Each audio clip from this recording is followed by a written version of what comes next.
早起有一台载牛奶的货车，可能是因为雨真大、路真骨咯，伫经过云林台78线25.1公里的所在，去弄到护栏，并且驾驶受伤，送病院治疗。 货车并地路的警方缉捕到现场处理。南部强风大雨不断，一台载牛奶的连接车经过云林台78线25.1公里的所在，好亲像因为雨真大路处压到护栏了后边车，好甲载牛奶无流出来。这不要处理哈，这车头要脱掉，脱掉，先甲拔起来。啊，内底是牛奶吼，牛奶，啊内底敢有？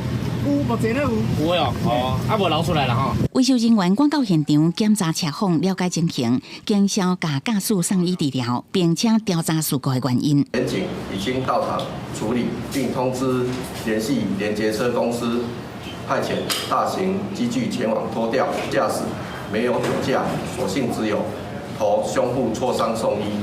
现场目前正在排除中。受到杜苏芮风台影响，云林28停班停课所在，包括北港镇麦寮乡、大溪乡、四湖乡、甲口湖乡，警方特别提醒驾驶人，风台季节伫快速道路行驶，应该都要减速，避免发生事故。记者综合报道。